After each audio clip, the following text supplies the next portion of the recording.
우리 앞뒤 좌우 계신 분들에게 이렇게 축복하겠습니다. 행복을 나눠가며 사십시오. 행복한 한 주간이 되시기 바랍니다. 예. 이번 저도 명절 때 고향을 다녀왔는데요. 아마 지금까지 내려갔던 고향 가운데 가장 시간이 많이 걸렸던, 집 앞에서부터 끝에 이르기까지 정체의 정체를 겪었던 그런 귀성길이었고요. 제가 운전을 하지 않아서 다행이지, 우리 아들이 운전을 해서 그나마 괜찮았을 것입니다. 3시간이 넘도록 그렇게 운전을 하게 되고요. 서다 가다 반복을 하는데 굉장히 지루했습니다. 그리고 사고도 나기도 하고, 또 얼마나 많은 사람들이 이동을 했는지 전국적으로 이렇게 정체가 많았다고 그렇게 듣기도 했습니다. 이러한 정체 가운데 또 고향 왔다 갔다 하는 과정 속에서 이렇게 건강한 모습으로 또 얼굴을 배웠고, 또 예배 드리기 위해서 이 자리에 나오신 모든 우리 성림교회 가족들에게 감사의 말씀을 드리고요. 저와 여러분의 가문과 가족이 주님 주시는 그 은혜와 복을 누리는 행복한 가정들이 되시기를 주님의 이름으로 축원합니다. 세상이 어둡고 각박해서인지는 몰라도 그 사람들의 얼굴이 대체로 보면요, 어둡습니다. 조그만 문제거리 하나에도 얼굴을 붉히고요, 화를 내고요. 이번에도 고향을 방문하는데 두 사람이 실갱이를 버리고 있던 모습을 목격을 했는데, 주차하다가 뒤에 범퍼를 조금 이렇게 닿나 봐요. 우리 같으면 명절이고 그러니까 넘어갈 수 있을 것 같아요. 보니까 기수도 많이 난 것도 아닌 것 같고. 근데 젊은 사람이 낯살 잡수신 어르신한테 막 해대면서, 참 그런 모습을 보면서 굉장히 마음이 별로 좋지 않았습니다. 도대체 새 차도 아닌 것 같은데, 오래된 차인데도 그렇게 각박하게 구는 이 세상의 인심을 보면서 많은 생각을 하게 됩니다. 유럽에서는 범퍼 찌그러지거나 부딪혀도 그냥 지나갑니다. 하도 그런 일들이 많기 때문에 거기에는 범퍼 가지고 막 그렇게 하지 않아요. 그게 소모품이니까. 근데 우리 대한민국은 재산으로 여기고 하나의 체면으로 여기니까 그런 것을 굉장히 크게 생각하는데, 유럽의 문화는 그렇지 않습니다. 조금 더 여유가 있다고 생각이 들어집니다. 근데 이러한 때를, 각박한 세상을 살아가는 우리에게 가장 그리운 것이 뭘까? 제가 생각할 때는요, 얼굴이라고 생각합니다. 정말 만나고 싶은 얼굴, 그리운 얼굴, 보고 싶은 얼굴. 그런데 어떤 얼굴? 찡그린 얼굴, 화를 내는 얼굴이 아니고 밝고 따뜻한 얼굴. 정말 이런 얼굴 보고 싶어요. 여러분 한 분 한 분이 그런 얼굴이 된다면 이 사회는, 이 가정은 얼마나 밝아지겠습니까? 누군가 여러분의 얼굴을 생각만 해도 가슴이 푸근해지는 그런 얼굴. 만약에 이런 성도, 이런 가정, 이런 개인이 된다면 이 세계가, 이 세상이, 우리 가정이 얼마나 밝아지겠는가. 그렇다면 우리가 보고 싶고 우리에게 힘을 주는 얼굴에는 어떤 얼굴이 있을까? 제가 생각해 보니까 적어도 제 입장에서는 3가지의 얼굴이 저에게는 고통 중에서도, 어려움 중에서도 힘을 주는 얼굴, 위로가 되는 얼굴인데, 첫 번째는 예수님의 얼굴입니다. 성경에 보니까 풍랑 부는 바다에 배는 파선할 것 같은데 제자들은 괴로이 노를 젓고, 그런데 예수님은 고물에 머리를 대고 잠을 자십니다. 그러니까 풍랑이 이렇습니다. 흔들리는 바다입니다. 나 죽겠다고 말하고 있는 제자들을 예수님을 흔들어서 깨웁니다. 예수님, 예수님, 우리가 죽게 된 것을 돌아보시지 않습니까? 그때 예수님 뭐하고 계셨습니까? 고운하게 주무시고 계셨어요. 깨어난 주님의 그 말씀이 믿음이 적은 자여 어찌하여 의심하느냐. 천지 만물을 창조하고 우주 만물을 창조하며 생사화복을 주관하시는 그 전능하신 주님, 풍랑을 잠잠케 할 수 있는 주님, 자연 만물을 좌지우지할 수 있는 그 주님이 배 안에서 같이 있음에도 불구하고 제자들은 믿음이 부족하니까 막 불안해합니다. 죽을 것 같아서. 그러나 우리 주님의 얼굴을 보십시오. 비바람이 몰아쳐도 풍랑이 몰아쳐도 고요하게 잠들어 있는 우리 주님의 모습, 그 평안한 모습, 이러한 얼굴은 우리들에게 위로를 줍니다. 평안을 줍니다. 힘을 줍니다. 우리 마음 잔잔해지는 그런 주님의 얼굴. 두 번째는 우리에게 힘을 주는 얼굴은 단연코 자녀들의 얼굴입니다. 아버지가 밖에 나가서 일을 할 때 힘을 낼 수 있는 이유는 무엇 때문입니까? 물론 사랑하는 아내 때문이기도 하겠지만 제 경험상으로 보면은 자식들입니다. 그래도 정말 넘어질 것 같고 정말 포기할 것 같고 정말 힘들어서 이제는 이 모든 걸 다 내려놓고 가면 좋겠다. 제 자체도 목회를 그만두고 싶은 생각들이 참 많았어요. 뭐 전혀 흔들림 없이 이 길을 온 게 아니고, 목회가 흔들리고 마음이 흔들릴 때 제일 먼저 생각나는 것이 뭐냐 하면 어떻게 하면 이 자식들을 먹여 살려야 하는가. 생계 문제가 가장 큰 고민이었고, 그리고 아무것도 모르고 잠들어 있는 자녀들을 이렇게 보면은 힘이 나면서도 짠한 그러한 부성을 발휘해서 어려움을 이겨냈던 그러한 세월들을 생각해 봅니다. 정말 고통스러운 일이 있어도 부모는 자녀들의 얼굴을 생각하면 정말 힘이 납니다. 그 자녀가 잘생겼냐 못생겼냐 그거는 중요하잖아요. 내 자식이라는 게 중요합니다. 하나님께서 나에게 허락하신 내 자녀, 사랑하는 내 자녀만 생각하면은 아버지는, 어머니는 힘을 낼 수가 있어요. 제 입장에서 정말 위로가 되는 얼굴은 어떤 얼굴인가 하면 하나님을 사랑하면서 몸된 교회에 헌신하는 성도님들의 얼굴입니다. 목회를 하다 보면 이런 성도들을 만나게 돼요. 그리고 그분들의 얼굴을 떠올릴 때마다 두 가지 마음이 교차하는데 하나는 감사요, 또 하나는 감격입니다. 너무너무 감사한 거예요. 하나님 나에게 이런 분들을 묶어주신 거, 붙여주신 거, 협력자, 동역자 되게 하신 거 주님 감사합니다. 그러면서도 감격합니다. 나보다 더 뛰어난 믿음, 섬김, 드림, 헌신. 목사가 제일 1등이 돼야 될 텐데 이상하게도 교회에서 1등 할 수가 없어요. 왜냐하면 저보다도 더 특출난 은사와 더 큰 은사를 가지고 계시는 분들이 계시기 때문에 이런 분들을 보게 되면 위로를 얻고요, 힘을 얻고요, 감격하게 되고요, 감사하게 되어집니다.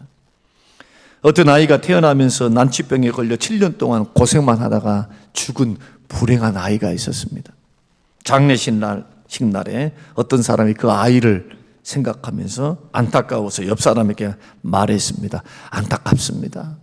왜 하나님은 그 아이를 이 세상에 보내주셨을까요? 왜 하나님은 태어나면서부터 병상에 있는 무의미한 인생을 만드셨을까요? 그러자 옆에 있는 분이 그 사람에게 이렇게 대답을 했습니다. 그 아이의 인생은 결코 무의미하지 않았습니다. 비록 난치병으로 7년 동안 병상에 있었고 병원 생활을 했지만 그 아이 때문에 간호사들이 사랑을 배웠습니다. 그리고 많은 사람들이 기도를 배웠고 그 가정이 오히려 천사 가정이 되었습니다.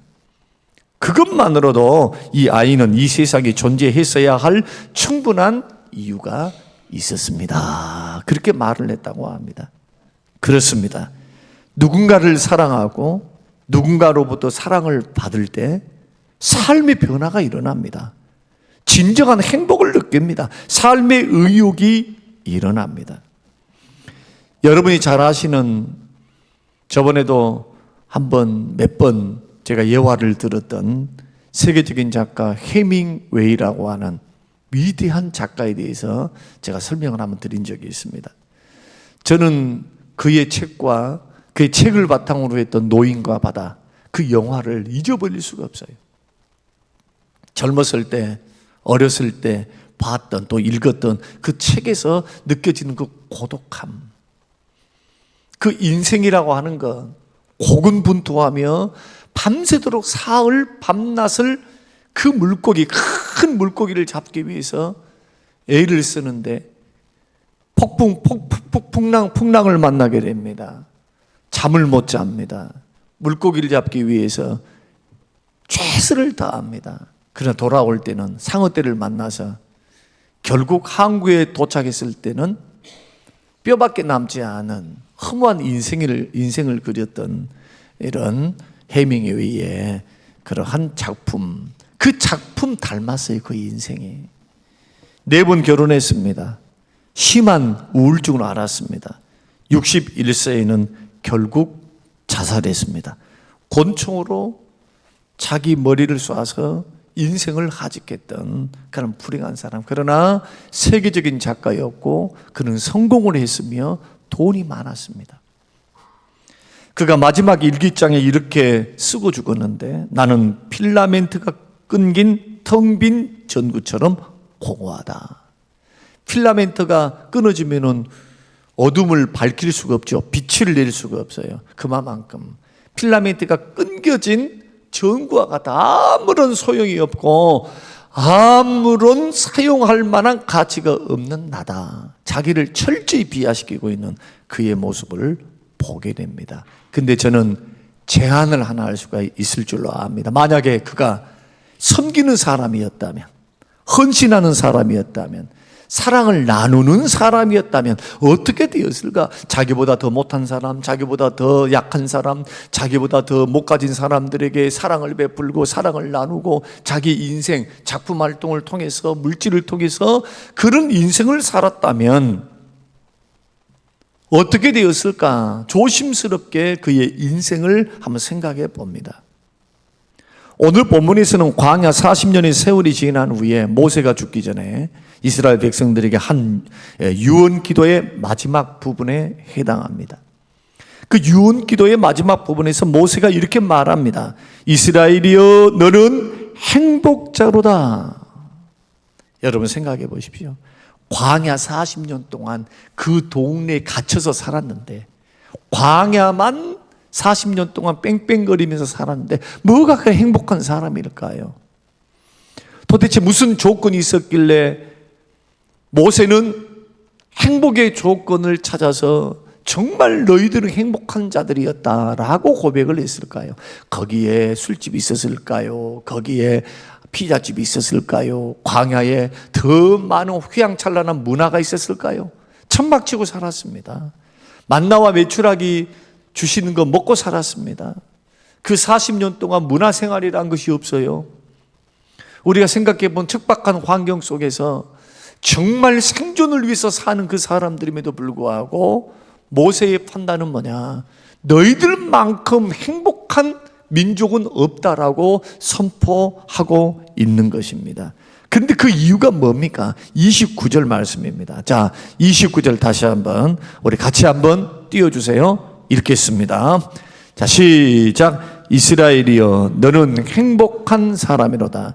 여호와의 구원을 너같이 얻은 백성이 누구냐? 그는 너를 돕는 방패시요 내 영광의 칼이시로다. 내 대적이 너에게 복종하리니 내가 그들의 높은 곳을 밟으리로다. 3가지로 요약하면요, 왜 이스라엘 백성들이 행복한 사람이냐 하면 광야에서 하나님이 그들을 구원하셨기 때문에요. 구원.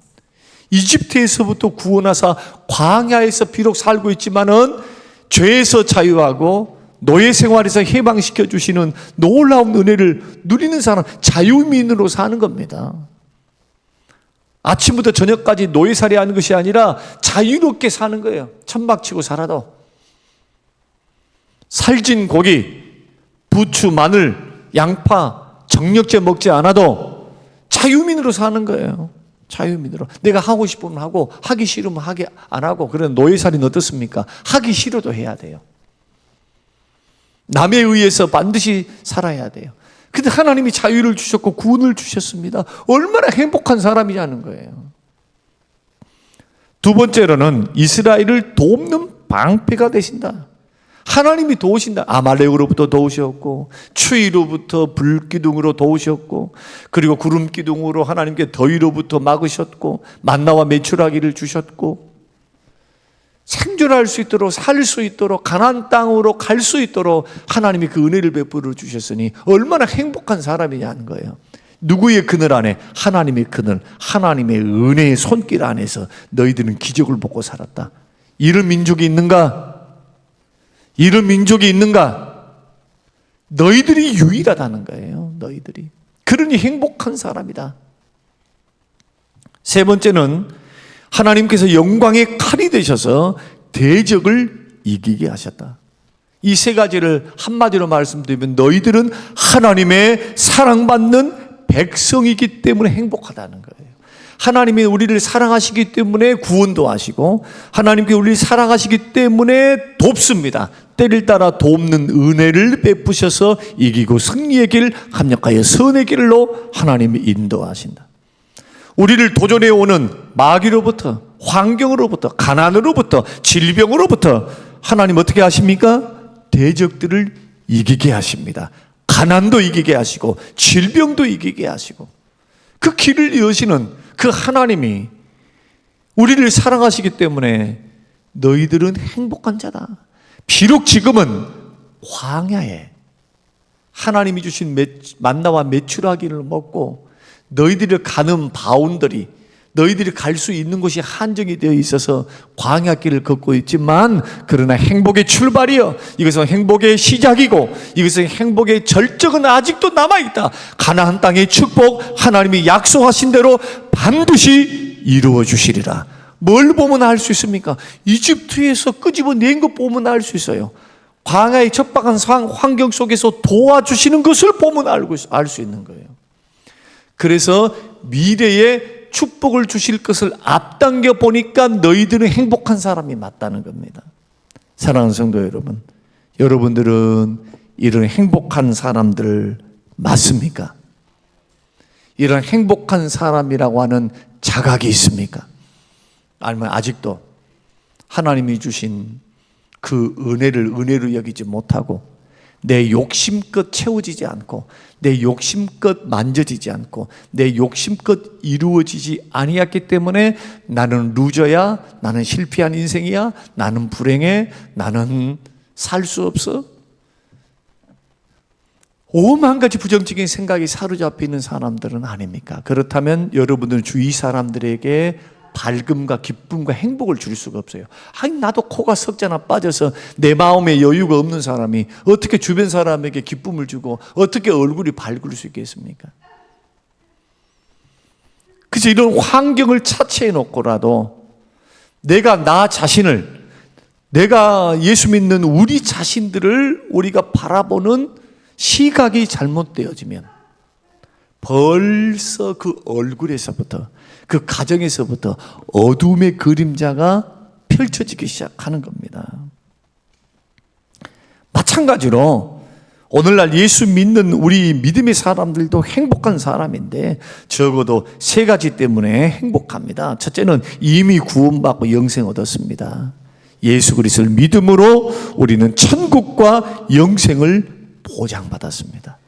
가봐야 아는 것이 아니에요. 예수 그리스도를 통해서 보장받은 거예요. 믿음으로 구원받는 겁니다. 두 번째는 항상 우리를 지켜보시면서 돕고 계시기 때문에 우리는 행복한 사람입니다. 눈동자와 같이 우리 주님께서 뭐라고 계십니까? 눈동자와 같이 지키신다고 말씀하세요. 눈동자와 같이 뭐하고 계셔요? 보호하시려고, 지켜보고 계신다. 그래서 나는 자고 있어도 우리 주님은 졸지도 아니하시고 주무시도 아니하시고 지금 나를 위해서 보좌 우편에서 기도하신 것뿐만 아니라 우리를 위해서 지금 돕기 위해 애를 쓰고 있는 그러한 모습. 예.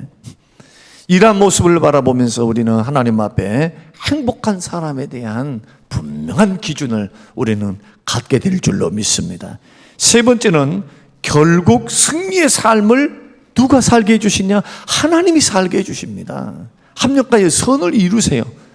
그러니까 예수 믿는 사람들은 살아봐야 하는 것이 아니라 희망과 소망을 가지고 사셔야 돼요.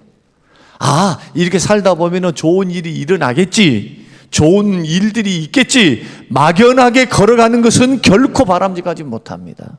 세상 사람들이 하는 겁니다. 이것은 예수 믿는 사람은 하나님이 도우시리라, 하나님이 역사하시리라, 미래에 하나님 반드시 일으켜 세워주시리라.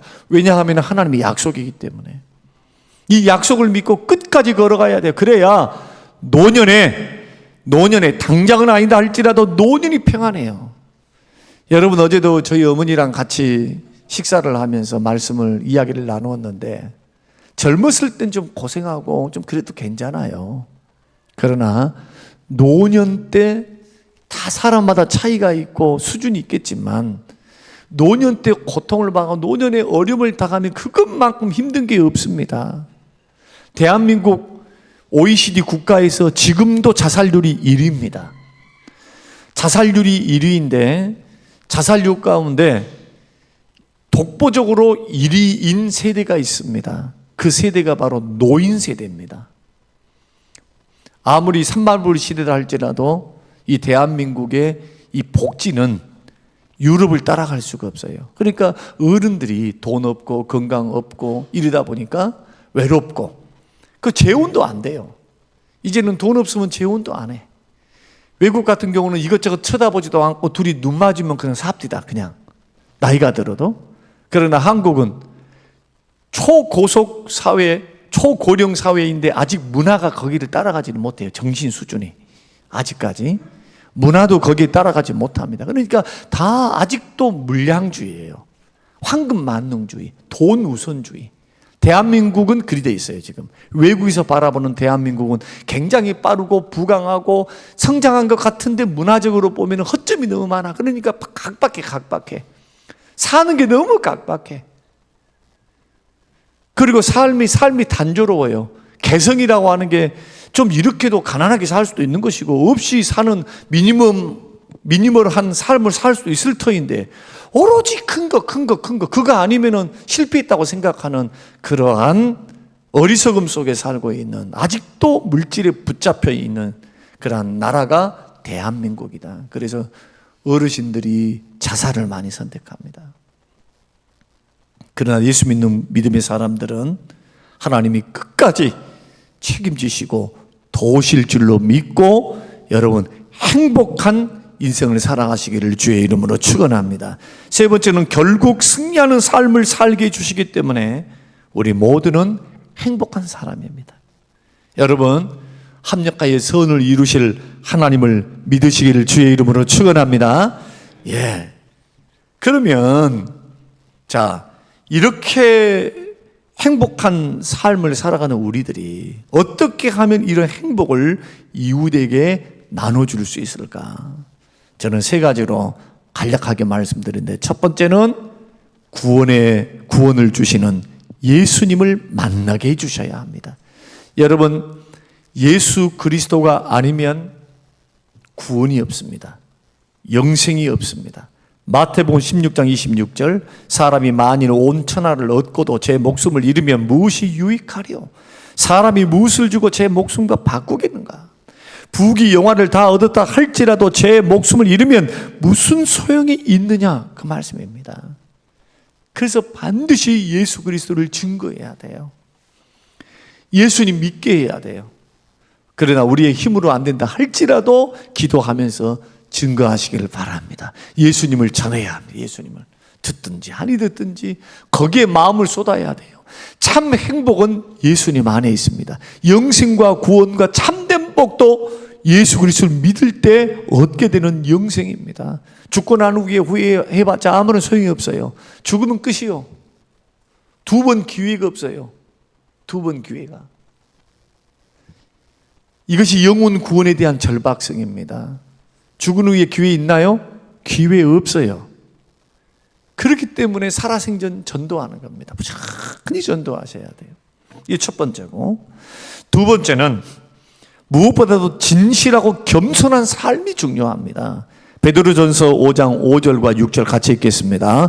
젊은 자들아 이와 같이 장로들에게 순종하고 다 서로 겸손으로 허리를 동이라. 하나님은 교만한 자를 대적하시되 겸손한 자들에게 은혜를 주시느니라. 그러므로 하나님이 능하신 손 안에서 겸손하라. 때가 되면 너희를 높이시리라. 아멘. 사람의 아름다움은 어디서 나는가? 겸손에서 나옵니다. 겸손. 아름다운 인격, 아름다운 삶은 대부분 겸손함 속에서 우러나온 삶입니다. 그래서 정말 아름다운 삶을 살기 원하는 사람들은 베드로전서가 말씀하고 있는 것처럼 겸손으로 허리띠를 딱 졸라매야 돼요. 말에도, 태도에도, 생각에도, 여러분들이 나이가 어떻든, 여러분이 어떤 위치에 있든 교회와 가정과 직장에서 겸손을 보이는 것. 저도 지금도 훈련하고 싶고 아직도 되지 않는 게 뭐냐, 어른들에 대해서는 겸손하려고 하는 마음들이 있어요. 그러나 아랫사람에게 대해서는 그들을 더 겸손하게 대하는 것은 부족하더라. 여러분 어떻게 생각하신가요? 그래서 아랫사람을 향한 우리의 마음, 어떤 위치에서도 겸손함을 유지하는 것, 이것은 사람을 아름답게 하고 상대방의 마음에 감격을 주고 감동을 주고 행복을 주는 그러한 삶의 태도입니다. 마지막으로는 역지사지하는 삶이 필요합니다. 다시 말씀드리면 이해하는 삶이 필요하다는 거예요. 행복을 주려면요, 자기 기준만 내세워서는 안 됩니다. 여러분의 기준만이 최고다, 나의 기준만이 이거다 라고 여기는 사람들은 같이 어울려 살 수가 없어요. 상대방의 처지에 대한 처지를 이해할 수 있도록 상대방의 입장에 서보는 것, 이것이 역지사지입니다. 오늘날 이런 이해가 없기 때문에 많은 공동체가 깨지는 것, 이것이 오늘날 우리가 겪고 있는 이 시대의 문제입니다. 교회에서도 마찬가지입니다. 교회 공동체를 깨는 사람들을 보면 어떤 악한 사람들은 마귀의 자식들이 아니고 평범한 사람들이에요. 어떤 평범한 사람? 순간 겸손을 잃어버려요. 겸손을. 내 겸손하게 살다가 꼭 어떤 문제만 생기면 겸손이 사라져버린 사람들 있습니다. 평범해요. 오히려 인격도 괜찮은데 어떤 문제를 딱 맞닥뜨렸을 때 그때 겸손해야 돼. 그때 겸손으로 허리를 동이지 못하고 그때를 겸손으로 처리를 못하면 주변 사람에게 불쾌감을 주고요, 주변 사람에게 반감을 주게 됩니다. 오해를 낳게 됩니다. 그리고 그 사람에 대해 평가를 재평가하게 됩니다. 자, 이런 일들이 우리 가운데 얼마나 있습니까? 사람은 실수하지 않는 사람 없습니다. 모두가 다 실수할 수 있어요. 그러나 우리가 배워야 될 것, 죽을 때까지 우리가 품어야 될 인격은 뭐냐? 예수님의 인격, 온유함과 겸손함으로 무장할 수 있게 되시기를 주의 이름으로 축원합니다. 오늘날 겸손하지 못해서 깨어지는 가정과 공동체가 얼마나 많은지 몰라요. 정말 행복을 나눠주기를 원한다면 예수 그리스도를 증거하세요. 영원한 천국에서 영원토록 영생 얻고 함께 살게 됩니다. 그래서 복음을 증거해야 돼요, 교회는. 그러면서도 우리는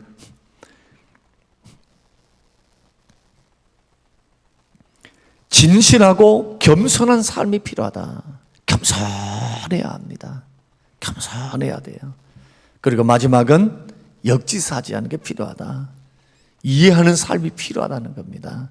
남편은 아내 입장에서, 아내는 남편 입장에서, 목사는 성도 입장에서, 성도는 목사 입장에서, 직원은 사장의 입장에서, 사장은 직원의 입장에서 우리가 서로가 서로를 역지사지 생각한다면 타협점이 생겨요.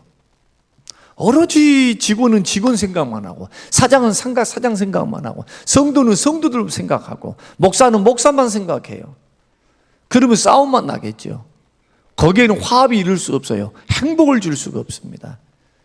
다 부족한 사람들이 모여 있습니다. 역지사지하게 되시기를 주의 이름으로 축원합니다. 어떤 부부가 호텔에서 열리는 한 모임을 가게 되었습니다. 시간이 늦었다고 남편이 급히 혼자 나가는데 아내는 그것이 심히 속이 상했어요. 결혼한 후 15년 동안 한 번도 자기를 기다려준 적이 없고 항상 자기 먼저 자기 멋대로 해요. 언짢은 마음으로 허둥지둥 나가서 차에 올라탔는데 오히려 남편이 왜 이렇게 늦게 나오냐고 막 화를 냅니다. 드디어 호텔에 도착을 했습니다. 엘리베이터를 타고 11층까지 올라가는데 11층에서 엘리베이터 문이 열리자마자 남편이 쏜살같이 그냥 나가버립니다. 아내는 남편의 그런 모습에 화가 나서 내리지 않고 그냥 가만히 서 있었습니다. 11층에서 1층으로, 1층에서 11층으로, 11층에서 1층으로, 1층에서 11층으로 3번 왔다 갔다 하는 동안 멍하니 있으면서 혹시라도 남편이 기다리고 있는지 찾아오는지 그걸 기대하면서 3번이나 반복을 했습니다. 그런데 그때서야 남편이 나타나서 한다는 말이 왜 그러냐는 거예요. 왜 그렇게 하고 있느냐. 화를 벌컥 냅니다. 그리고는 행사를 마치고 집으로 돌아오는데 또 도착해서 남편이 먼저 차에서 내려서 쏜살같이 방으로 들어가 버립니다. 같이 오손도손 내리는 것도 아니고 뭐 문 열어주는 것은 뭐 기대하지도 않지만 함께 뭐 걸어가는 이런 맛이 없어요. 남편 따로 아내 따로 하여튼 자기 위주라. 아내는 그런 모습이 너무 속이 상해서 차 안에서 그대로 30분 동안 앉아 있었다고 합니다. 그런데 남편은 차로 오지도 않습니다. 도대체 뭔 일인고 이런 생각도 하지 않았습니다. 언짢은 표정을 하고 30분 만에 집으로 들어갔는데 마음이 좋았겠습니까? 그래서 한바탕 한 거예요. 둘이 대판 싸웠습니다. 그 다음 날 그 부부는 이혼 법정에 서게 되었고 결국 이혼했다고 합니다. 싸움의 발단은 뭐냐? 남편이 기다려주지 않는 태도 때문이었어요. 이 태도를 남편은 사랑과는 그 관계 없다라고 생각을 했고 아내는 그 사랑과 관계에 있다. 당신이 나를 어떻게 대하는가 이것이 바로 나를 사랑하는가 사랑하지 않는가에 대한 증거다 생각하고 남편은 그거 아니다. 이것은 성격이야. 나의 성향이야. 나는 당신 사랑해. 나는 열심히 허짓거리지 않고 딴 데 눈 팔지 않고 나는 당신과 가정을 위해서 헌신한 남편이야. 뭡니까? 생각 차이요, 성격 차이요, 관점 차이입니다. 이것을 이해하지 못하니까 부부관계가 어려워지고 그뿐만 아니라 그것 때문에 서로 각방을 쓰게 되고 싸우게 되고 결국 이혼하는 가정들이 지금 늘어나고 있는 시대 가운데 살고 있습니다. 사랑하는 성도 여러분, 예수 그리스도를 믿고 있는 저와 여러분들은 행복한 사람인 줄로 믿습니다. 하나님의 도움이 있습니다. 하나님의 구원이 있습니다. 하나님의 승리가 있습니다. 보장받은 사람들이에요. 그렇기 때문에 주변 사람에게 이 받은 은혜를 나눠야 됩니다. 예수 그리스도를 나눠서 그들도 행복하게 해주고 내게 삶 속에 겸손해서 나를 보는 사람들이 그 얼굴을 볼 때마다 따뜻함, 보고 싶고 또 보고 싶어요. 만나도 행복해. 근데 만나면 밥맛 떨어져. 아이고 오늘 정심에는 이 얹히게 생겼어. 그 사람 얼굴을 보면 그런 얼굴 돼서는 안 되겠죠. 예수 믿는 사람들이 정말 보고 싶은 사람 함께하고 온 얼굴이 되려면 겸손해야 한다. 그러면서도 좋은 이미지와 행복을 주기 위해서는 관계를 세우기 위해서는 역지사지 않은 것. 서로가 서로의 삶에서 한 발짝 뒤로 물러서서 한번 이해해 보는 겁니다. 생각해 보는 거죠. 이런 삶을 통해서 행복을 나눠줄 수 있는 저와 여러분이 되어서 우리 명절을 은혜 안에 잘 보내시기를 바라고 그리고 힘들고 어렵지만 많은 짜증스러운 일들이 있지만 여러분 또 6개월 있어야 또 고향에 가잖아요. 좋은 이미지를 가지고 부모 형제들을 만나시고 그렇게 행복한 그러한 연휴가 꼭 되시기를 바라고요. 행복을 외치면서 주변 사람들에게 그리스도의 행복, 그리스도의 평안을 우리 가족들에게 증거할 수 있는 우리 모든 성도님들이 되시기를 주님의 이름으로 축원합니다. 고마우신 하나님 아버지 감사합니다. 고맙습니다. 오늘 주신 귀한 말씀을 마음에 깊이 새기게 하시고 우리가 행복자임을, 그리고 행복을 받은 사람들이 책임이 무엇임을 깨닫고 행복한 사람으로서의 자존감을 가지고 주변에 행복을 나누어 주는 하나님의 사람들이 되게 하옵소서. 감사드리며 예수님 이름으로 기도합니다. 아멘.